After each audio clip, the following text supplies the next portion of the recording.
Well, first of all, the environment is the product. There's no tourism if there's no environment. And the biggest elephant in the room for tourism, of course, is climate change and the impact that that will have on the environment, which is the product. So a great connection, first of all, has to be made in the minds of all our travelers that we have to be the custodian of the environment. We have to be the ones who manage it. We have to be the one who enable its sustainability through responsible action. And so an irresponsible tourism means a tourism industry that will be eviscerated. It's not going to be here. It will be no longer around.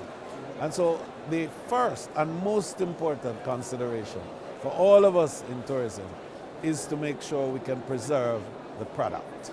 ولماذا على قطاع السياحة الاستعداد لمواجهة هذه الأزمات المستقبلية وخصوصا المناخ وكيف ستنعكس على أداء القطاع؟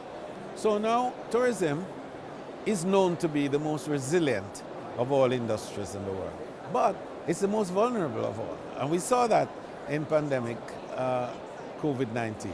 We saw that this was the first industry to shut down. There was zero activity in tourism, during that 2.5 years that we call the entrepause, when nothing really happened. There was no plane flying. There were no ships sailing with cruise passengers. And then, of course, there was the issue of the supply chain and the whole logistics of it that literally stopped. Manufacturing ceased. So tourism then became a zero activity. We lost 72 million jobs. Of the 330 million people who work in tourism globally, 72 million were lost. But on the resumption of tourism activities, only 18% returned. So that's a discussion that has to be had as to why nearly 48 million people who represent the institutional memory of tourism is not back. And airplanes are still not flying as they should because pilots have not come back. And air stewardesses have not come back. And airports are not functioning as they should because workers have not come back. Aviation staff has not come back. And hotels are not functioning as they should in a similar vein. So these are questions too that we need to ask. And then the issue now of how do we enable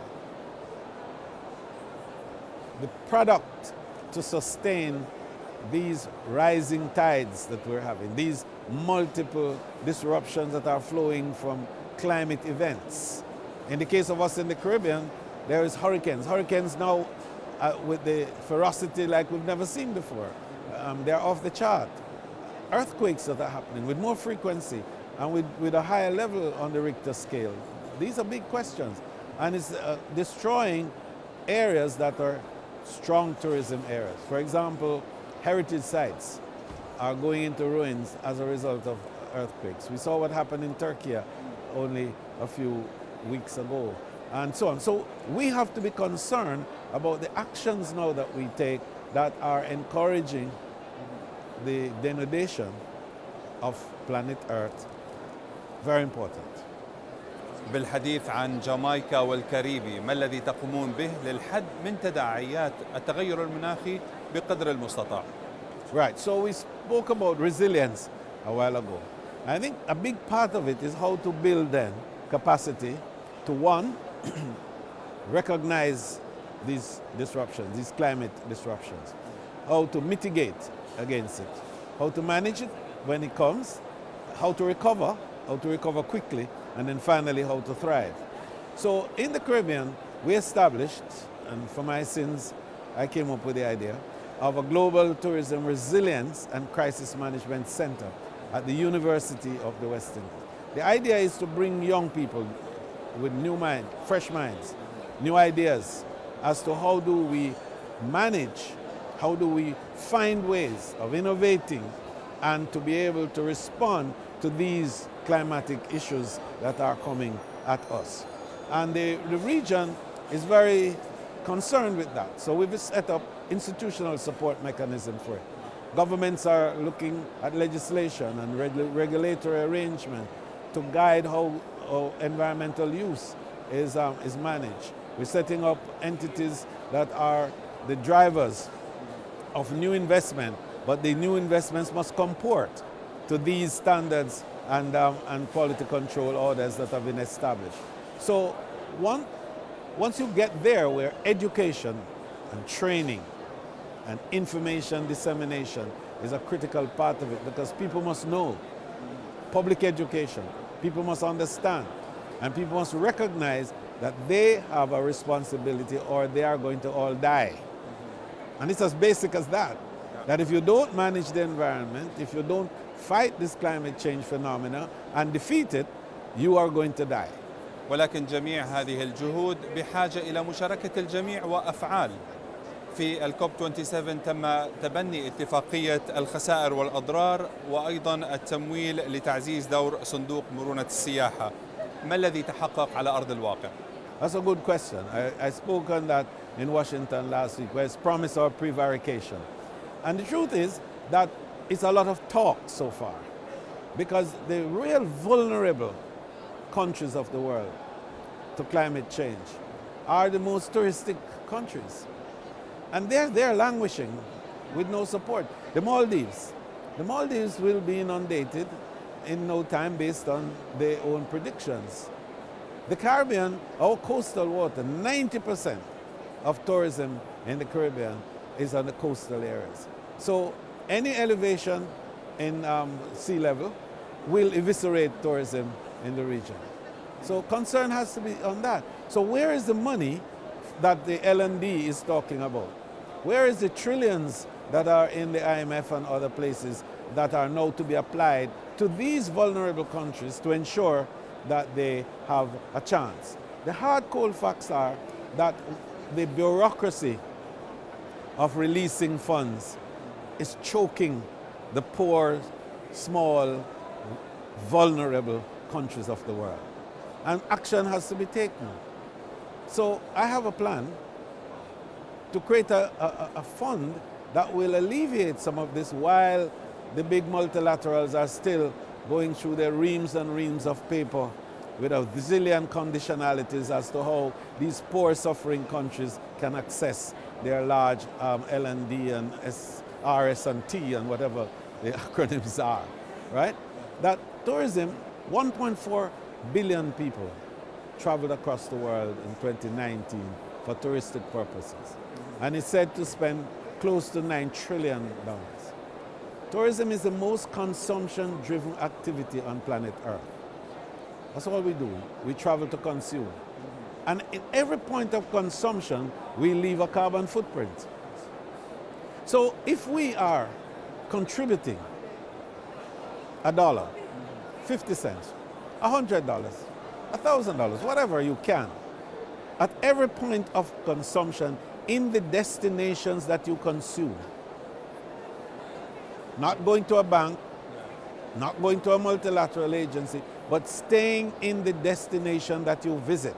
So I'm in Galapagos and I drink their water and I leave a tip. It stays in Galapagos. And that money stays in that destination for mitigation, for adaptation, and for building of human capacity to understand these phenomena and changes that are taking place and to be able to manage and survive. So I think billions of dollars, trillions of dollars could be generated across the world in this way. And I call that a resilience fund. And this resilience fund would not be administered by any multilateral or any agency. It would be a fund created in all the little countries of the world where you visit and where you consume. لو تحدثني عن جامايكا، ما الذي تقومون به لإنتاج الكهرباء وأيضا ما هي خططكم للطاقة النظيفة والمتجددة؟ So now we are using fossil fuel, but we are making the transition to renewables, wind. We have about 2 or 3% of wind now. Solar is becoming a very useful area. We're probably about 7-8% of solar. And then we're looking at hydro, because we do have some rivers. another % there.